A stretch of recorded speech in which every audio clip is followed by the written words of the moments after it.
एक काम करो देवर जी, चुपके से चैनल को सब्सक्राइब कर लो और वीडियो पूरा देखो, बहुत मजेदार है। ए सखी हमार तो देवरा हमके बहुत मानेला हो। हाँ ए सखी, हमरो देवरा हमके चाट चाउमीन कुल खियावेला हो। ए सखी, झूमर गीत गा के सुनावा हो।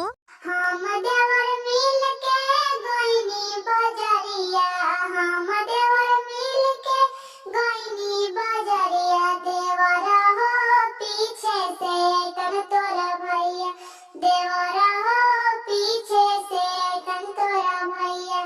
हम देवर मिल के खइनी मिठाइया, हम देवर मिल के खइनी मिठाइया, देवरा हो ठोंगा चाटे तन तोरा भैया, देवरा हो ठोंगा चाटे तन तोरा भैया।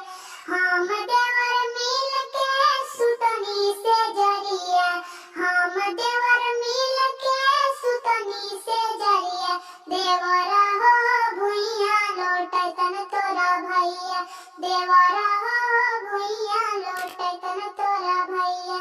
हम देवर मिल के सुतनी पलंगिया, हम देवर मिल के सुतनी पलंगिया, देवरा हो भुइया लौटे तन तोरा भैया, देवरा हो भुइया लौटे तन तोरा भैया। हाय, कैसे हैं आप?